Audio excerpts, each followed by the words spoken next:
الحمد لله نحمده ونستعينه ونستغفره ونعوذ بالله من شرور أنفسنا ومن سيئات أعمالنا من يهده الله فلا مضل له ومن يضلل فلا هادي له وأشهد أن لا إله إلا الله وحده لا شريك له وأشهد أن محمدا عبده ورسوله أما بعد فإن خير الحديث كتاب الله وخير الهدي هدي محمد صلى الله عليه وسلم وشر الأمور محدثاتها وكل محدثة بدعة وكل بدعة ضلالة وكل ضلالة في النار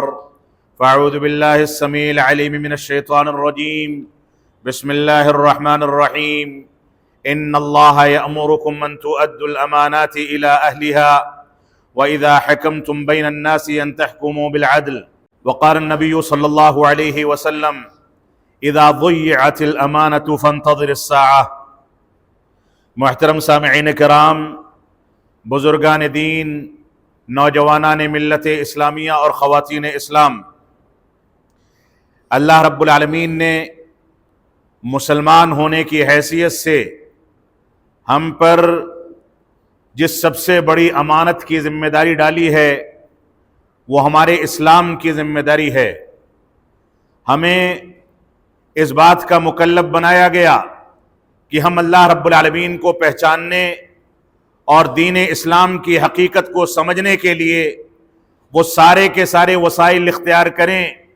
جن کے ذریعے سے ہم توحید و اتباع، دین اسلام اور دین اسلام کی روشنی میں دنیا کو بھی سمجھ سکیں۔ اس دنیا میں رب کائنات نے ہم کو یوں ہی نہیں پیدا فرمایا، بلکہ پیدا کرنے کے بعد ہم پر کچھ ذمہ داریاں ڈال دیں۔ اس بات کی ذمہ داری ڈالی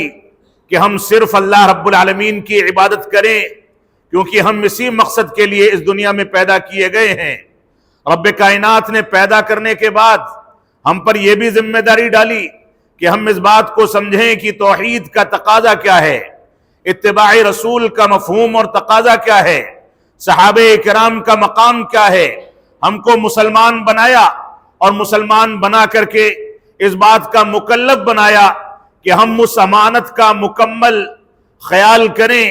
اور اس امانت کی مکمل ادائیگی کریں جو امانت ہمارے کندھوں پر ڈالی گئی ہے، جس امانت کی ادائیگی کا ہم کو حکم دیا گیا ہے۔ اور رسول اکرم صلی اللہ علیہ وسلم نے اسی امانت کے بارے میں ارشاد فرمایا اذا ضیعت الامانۃ فانتظر الساعہ،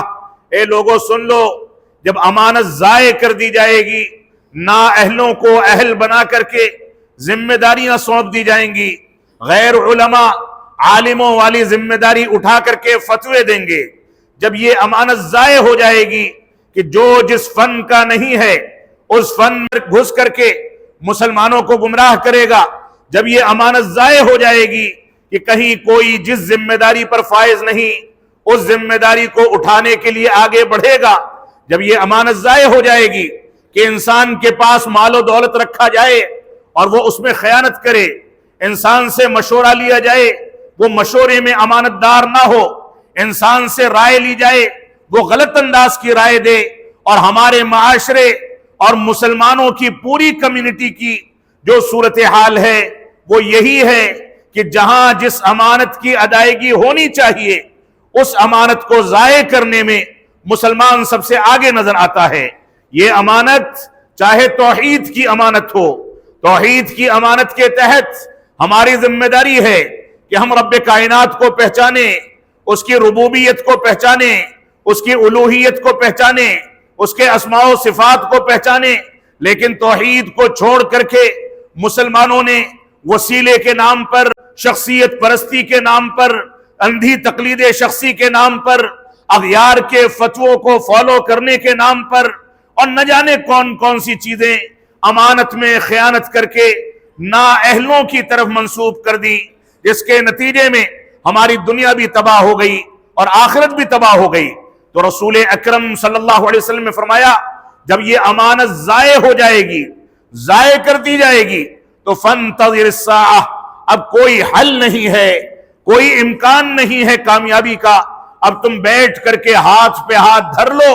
اور قیامت کا انتظار کرو۔ یہ امانت کا ضائع ہو جانا یہ قیامت کے قریب ہونے کی ایک علامت ہے، اور اللہ رب العالمین نے اسی کے بارے میں ہم کو حکم دیا کہ ان اللہ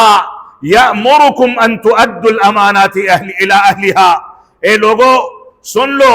کہ تمہیں اس بات کا حکم دیا گیا ہے کہ تم امانت کو اس کے اہلوں کی جانب پھیر دو، امانت کو ان کے اہل کی جانب امانت داری کے ساتھ پیش کر دو، تاکہ جو جس بات کا اہل ہے اس ذمہ داری کو اختیار کر کے اس کو بخوبی انجام دے۔ رب کائنات کا خوف اور تقوی اس کے دل و دماغ میں ہو کہ اللہ رب العالمین کے یہاں اس کو جواب دینا ہے، اللہ رب العالمین کے یہاں وہ مسئول ہے، اس سے پوچھا جائے گا کہ پیسہ کہاں سے آتا تھا، کہاں خرچ کرتے تھے، اس سے پوچھا جائے گا کہ توحید کے کیا تقاضے تھے اور تم نے کن چیزوں کو انجام دیا، اس سے پوچھا جائے گا کہ اتباع رسول کا کیا مفہوم تھا اور تم نے تقلید شخصی کر کے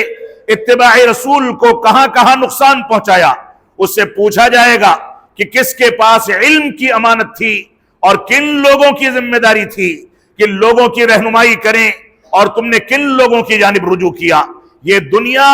بالکل پلٹ چکی ہے۔ رسول اکرم صلی اللہ علیہ وسلم نے ایک روایت میں ارشاد فرمایا تھا کہ ایک دور ایسا آنے والا ہے،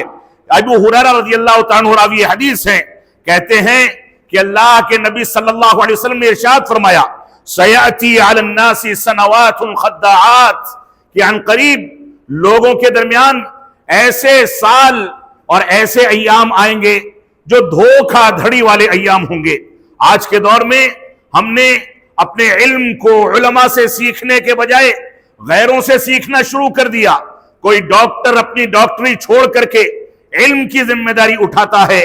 کوئی انجینئر اپنی انجینئرنگ کو چھوڑ کر کے مفتی اور علامہ بنتا ہے، اور عوام اس کی دیوانی ہوتی ہے۔ یہ صورتحال ہے امانت کے ضائع ہونے کی۔ رسول اکرم صلی اللہ علیہ وسلم نے اسی دور کے بارے میں فرمایا تھا سیاتی علی الناس سنوات خداعات، ان قریب دھوکہ دھڑی والے سال آئیں گے، لوگ ایک دوسرے سے دھوکے میں پڑ جائیں گے۔ اور دھوکہ دھڑی کیسے ہوگی؟ فرمایا یصدق فیہ الکاذب، اس دور میں جھوٹ بولنے والے کو سچا سمجھا جائے گا اور سچ بولنے والے کو جھوٹا سمجھا جائے گا، اور ایسے ہی امانت دار کو خائن اور خائن کو امانت دار تصور کیا جائے گا۔ وَيَنْتِقُ فِيهَا الرُّوَيْبَضَةُ، اس میں رویبضہ گفتگو کریں گے۔ صحابہ کرام نے پوچھا وَمَا الرُّوَيْبَضَةُ یا رسول اللہ، یہ رویبضہ کون لوگ ہیں؟ تو اللہ کے نبی صلی اللہ علیہ وسلم نے فرمایا الرجل التافہ یتکلم فی امر العامہ، ایک ایسا گم شدہ شخص، ایک ایسا ہلکا پھلکا بدعتی شخص جس کے پاس علم نہیں ہوگا لیکن عام طور سے مسلمانوں کے بڑے بڑے امور میں فیصلے کرے گا، ان کے سامنے فتوے دے گا، ان کی رہنمائی کرے گا۔ یہ رویبضی ہے جو جہالت جاہل ہونے کے باوجود اپنے آپ کو علامہ اور مفتی سمجھتا ہے۔ یہ صورتحال آج کے دور میں پھیل چکی ہے۔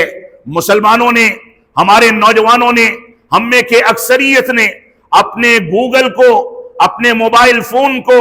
انٹرنیٹ کو اپنے لیے علامہ اور مفتی تصور کر لیا۔ جو جس مسئلے کا حل تلاش کرنا چاہے علماء کو کنارے کر دیا جائے اور گوگل نکال کر کے سرچ کیا جائے، چاہے وہ ہم کو صحیح رہنمائی کرے، غلط رہنمائی کرے، دن کو رات کہے، رات کو دن کہے، کڑوے کو میٹھا کہے، میٹھے کو تیکھا کہے، کچھ بھی کہے، ہم اس پہ آمنا و صدقنا کر کے ایمان لانے کو تیار ہیں، اور اس کے علاوہ علماء کی باتیں بھی سننے کو تیار نہیں۔ صورتحال یہ ہے کہ علماء قرآن و سنت، صحیح عقائد اور اہل علم کی جانب اگر رہنمائی کریں، صحیح باتیں رکھیں تو ان کے اوپر لعن طعن کیا جاتا ہے۔ آج کے دور میں خیانت کی یہ صورتحال ہے، سچائی کو جھوٹ سے تعبیر کرنے اور جھوٹ کو سچائی سے تعبیر کرنے کی یہ صورتحال ہے۔ امانت داروں کو بے ایمان اور بے ایمانوں کو امانت دار قرار دینے کی یہ صورتحال ہے کہ ہم نے توحید کو شرک کر دیا اور شرک کو توحید کر کے دنیا کے سامنے پیش کر دیا. ہم نے بدعت کو اسلام اور اسلام کو بدعت قرار دے دیا. ہماری صورتحال یہ ہے کہ ہر وہی چیز جو جذباتی انداز میں ہمارے سامنے آتی ہے ہم اس کو اسلام سے تعبیر کر کے اسلامی تعلیمات کے مطابق لوگوں کے سامنے پیش کرنے کے بجائے پوری خیانت اور بغیر تحقیق کے اس کو پیش کر کے لوگوں کو گمراہ کرتے ہیں. اللہ کے نبی صلی اللہ علیہ وسلم نے اسی دور کے بارے میں ارشاد فرمایا تھا کہ ایک دور ایسا آنے والا ہے کہ علماء اس دنیا سے اٹھا لیے جائیں گے, دین کے جانکار اس دنیا سے مفقود ہو جائیں گے, اور اس کے بعد لوگ فَأَفْتَوْا بِغَيْرِ عِلْمٍ فَضَلُّوا وَأَضَلُّوا, لوگ جاہلوں سے سوال کریں گے اور جاہل بغیر علم کے ان کو جواب دے گا. فَضَلُّوا وَأَضَلُّوا, خود بھی گمراہ ہوں گے اور لوگوں کو بھی گمراہ کریں گے. یہ امانت کے اڑ جانے کی ایک صورتحال ہے. سب سے قیمتی امانت ہمارے لیے توحید کی امانت ہے, اتباع رسول کی امانت ہے, عظمت صحابہ کی امانت ہے. اور آج کے دور میں انہی تینوں بنیادوں پر مسلمان سب سے زیادہ کمزور نظر آتا ہے. تو بنیادی طور سے اس پرفتن دور میں, فتنوں کے اس دور میں ہماری بنیادی ذمہ داری یہ ہے کہ ہم نئی نسل کو اعلیٰ تعلیم سے متصف کر کے اس کو بہتر سے بہتر تعلیم دیں, اس کو بتائیں کہ اس دنیا میں عزت و وقار کے ساتھ زندگی گزارنے کا کون سا طریقہ ہے, کون سے دستور پر چل کر کے وہ دوسری اقوام کی آنکھوں میں آنکھیں ملا سکتے ہیں. جبکہ حقیقت یہ ہے کہ مسلمان تعلیم کے میدان میں بھی بہت پیچھے ہے. اور دوسری بنیاد یہ ہے کہ تعلیم دنیاوی لحاظ سے کوئی بھی تعلیم دے دی جائے, اپنے بچوں کو آپ ڈاکٹر بنائیں,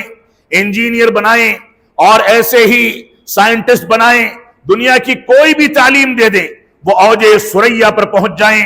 ترقی کر لیں, ان کے آگے کوئی نظر نہ آئے. لیکن اگر اسلامی تربیت کے بارے میں آپ نے بچے کو ناکام کر دیا, اس کی تربیت میں کوتاہی کر دی, تو یہ اسلامی تربیت کی کمی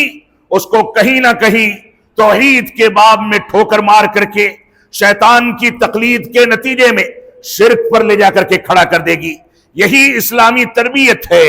جو بچے کے ڈاکٹر اور انجینئر بننے کے باوجود اس کو اس بات کی تعلیم دیتی ہے کہ یہ بچہ ماں باپ سے بڑا نہیں ہو سکتا. ماں باپ کی توہین, ماں باپ کی تنقیص, ماں باپ کے خلاف بد کلامی, ماں باپ کی توہین اور ماں باپ کے ساتھ بدسلوکی, یہ ہمارے معاشرے کا ایک فتنہ اور ناسور بن چکا ہے. اگر بچوں کو, بوڑھے ماں باپ کو لاٹھی ٹکانے والا فرما بردار بچہ بنانا ہے تو اللہ کی قسم آپ دنیا کی کوئی بھی تعلیم دے دیں, وہ بچہ بڑھاپے میں ماں باپ کو اولڈ ایج ہوم میں تو بھیج سکتا ہے لیکن ماں باپ کی خدمت نہیں کر سکتا. لیکن اللہ کی قسم اگر آپ نے اس بچے کو قرآن و سنت کی تعلیم کی بنیاد پر تربیت دی ہے, جس میں یہ بتایا جاتا ہے کہ اپنے ماں باپ کو اف تک نہ کہا جائے, جس میں یہ بتایا جاتا ہے کہ ماں باپ کا مقام کیا ہے, جس میں یہ بتایا جاتا ہے کہ بڑوں کے احترام کے کون سے تقاضے ہیں, چھوٹوں پر شفقت کیسے کی جائے, جس تعلیم و تربیت میں ہر چیز کے گوشے سمجھائے جاتے ہیں, بتائے جاتے ہیں, اگر ان بچوں کو اور نئی نسلوں کو اسلامی تربیت بھی دے دی جائے, دنیاوی تعلیم میں وہ کتنی بھی ترقی کریں لیکن اپنے رب کو پہچان کر کے چلیں, رب کے احکامات کو سمجھ کر کے چلیں, ماں باپ کے مقام کو سمجھیں, بڑوں کے احترام کو سمجھیں, چھوٹوں کی تربیت کو سمجھیں, اس بات کو سمجھیں کہ کون سا پیسہ ان کے لیے حلال کیا گیا ہے, کس چیز کو ان کے لیے حرام کیا گیا ہے, اس بات کو سمجھیں کہ اس منہ کے اندر جو لقمہ جاتا ہے اگر وہ حرام کا گیا تو نہ ہماری نمازیں قبول ہوں گی, نہ عبادات قبول ہوں گی, نہ دعائیں قبول ہوں گی. تو یہی ہمارے لیے سب سے بڑی امانت اور سب سے قیمتی سرمایہ ہے. آج کی نئی نسل کو اسلامی تربیت کے مطابق ان کی رہنمائی کرنا, ان کو بتانا کہ اسلام نے ان کے لیے کون کون سے انتظامات کیے ہیں, رسول اکرم صلی اللہ علیہ وسلم کے ان پر کون سے احسانات ہیں, اسلام نے ہم کو انسان سے ایک سچا انسان بنایا، اسلام نے ہم کو انسان سے ایک شریف انسان بنایا، اسلام نے ہم کو انسان سے ایک موحد انسان بنایا، جس انسان کی پیشانی اپنے جیسے انسان کے آگے نہیں جھکتی، کسی پتھر یا کسی پرندے کے آگے نہیں جھکتی، کسی درخت کے آگے نہیں جھکتی۔ یہ تعلیم کہاں سے ملے گی؟ یہ تعلیم اسلامی تربیت سے ملے گی۔ ہم اپنے بچوں کو یہ بتائیں کہ توحید کیا ہے، اتباع رسول کیا ہے۔ یہ تعلیم، یہ اعلیٰ تعلیم، یہ دنیا کے اندر اس تعلیم کے ذریعے دوسری اقوام کے سامنے آنکھ میں آنکھ ملانے کا ہنر یہ تبھی آئے گا جب ان بچوں کو مسجدوں سے جوڑا جائے گا، علماء کی صحبت میں بیٹھایا جائے گا، ان کو بتایا جائے گا کہ اسلامی تقاضے کیا ہیں، 5 وقتہ نمازوں کی پابندی کی حکمت کیا ہے، وہ کیوں واجب کی گئی۔ آج کے دور میں ترک صلاۃ کے فتنے نے یہ ثبوت پیش کر دیا ہے کہ مسلمانوں کی مسجدیں جیسے ویران ہوتی ہیں، ویسے ہی مسلمانوں کا دل و دماغ ایمان و اسلام سے ویران ہوتا چلا جا رہا ہے۔ یہ مسجدیں ویرانی کا مرثیہ پڑھ رہی ہیں، جمعے میں کسی طریقے سے بھر جائیں۔ یہ آج کے دور کا توحید، اتباع اور عظمت صحابہ سے متعلق کوتاہی کے بعد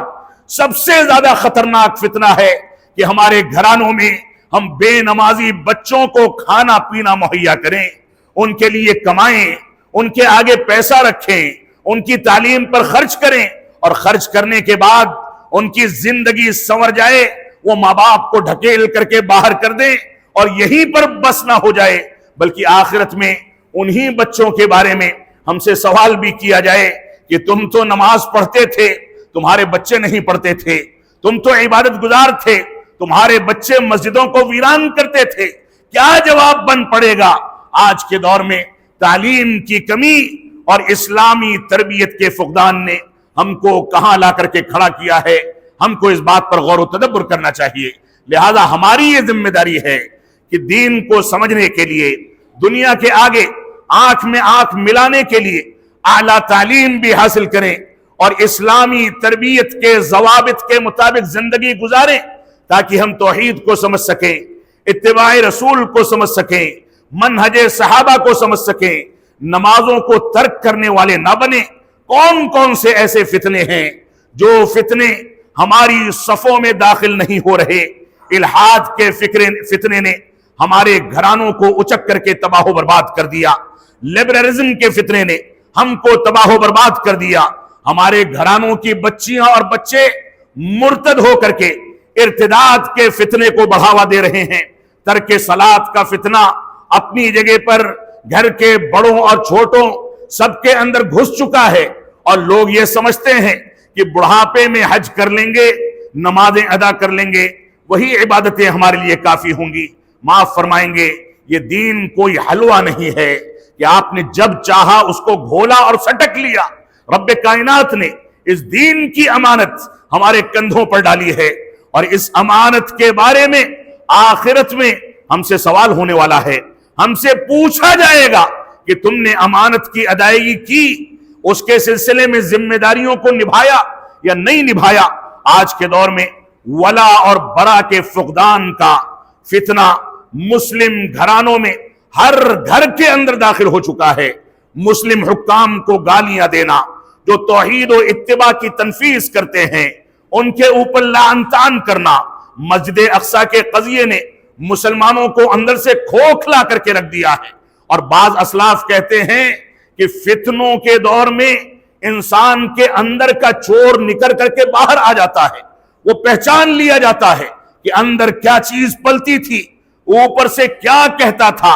آج فلسطین کے قضیے میں بعض آستین کے سانپوں نے جس انداز سے مسلمان کے لبادے میں، مسلمانوں کے لباس میں، مسلمانوں کے نام سے اپنے آپ کو موسوم کر کے یہودیوں کا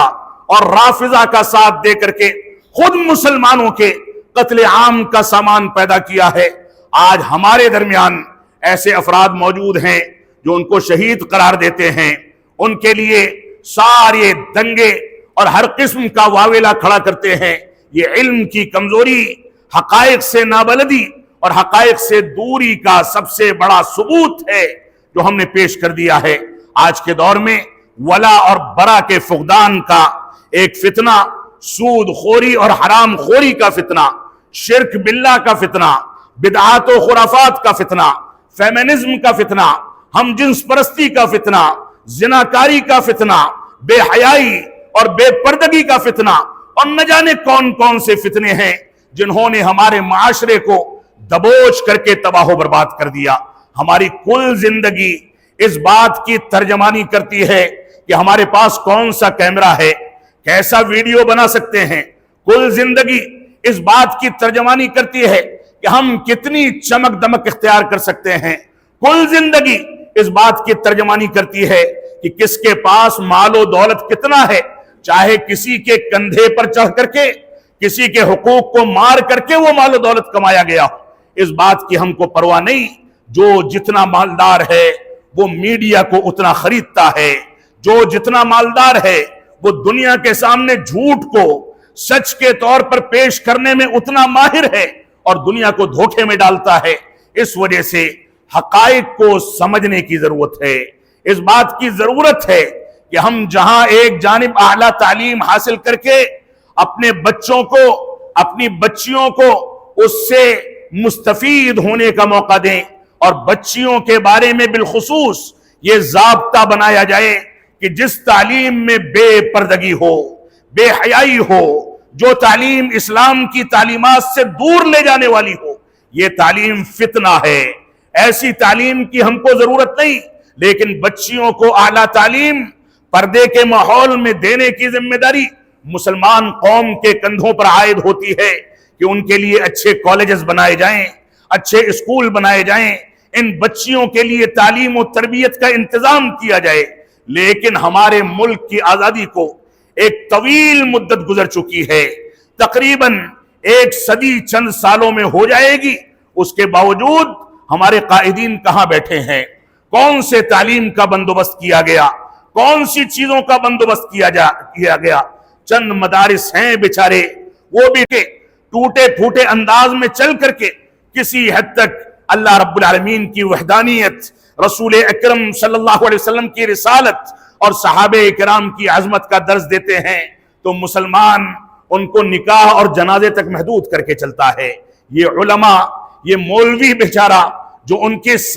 ساری ضرورتوں کو پورا کرے، یہ سب سے زیادہ مظلوم ہے۔ لہذا ہماری یہ ذمہ داری ہے کہ ہم جہاں ایک جانب اعلیٰ تعلیم کو حاصل کر کے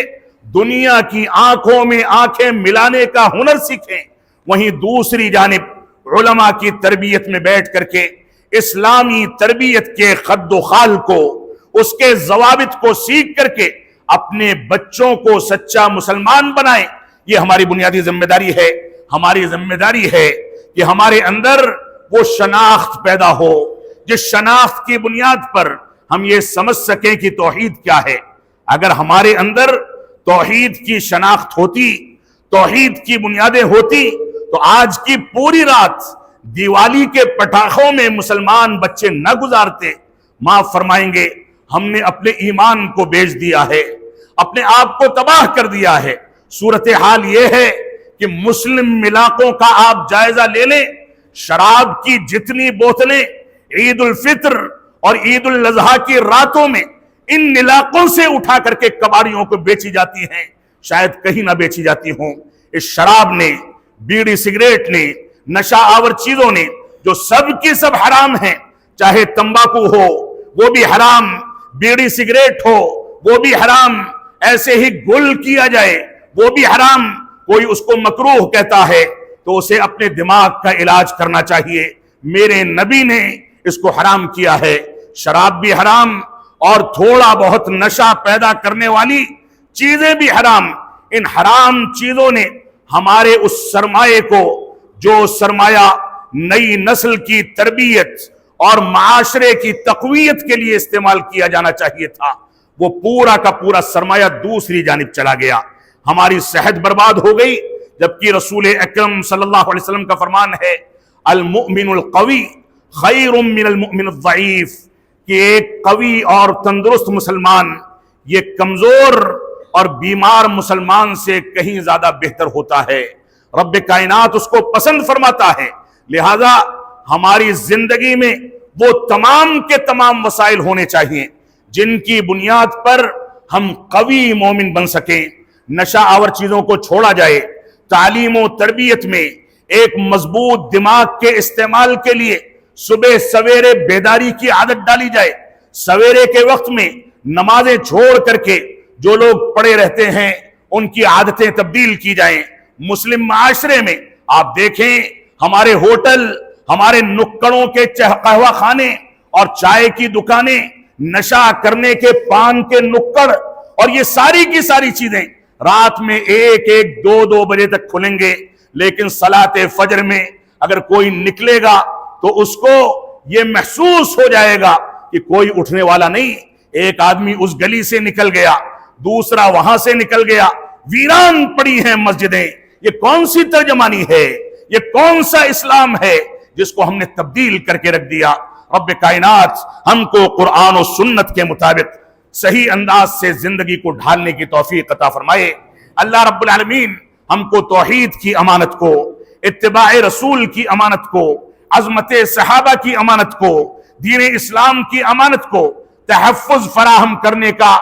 کرنے کی توفیق عطا فرمائے۔ رب کائنات ہم کو توفیق عطا فرمائے، ہم اعلیٰ تعلیم حاصل کریں، صحت و تندرستی کا خیال کریں، صحیح انداز سے زندگی کو اسلامی تعلیمات کے مطابق ڈھالیں۔ ہم جب تک جئیں تب تک اسلام کے مطابق جئیں، جب ہمارا خاتمہ ہو تو ایمان پر ہو۔ بارک اللہ لنا ولکم فی القرآن المجید ونفعنی وإیاکم بالآیات والذکر الحمید انہ تعالی جواد کریم ملک بر الرؤوف الرحیم۔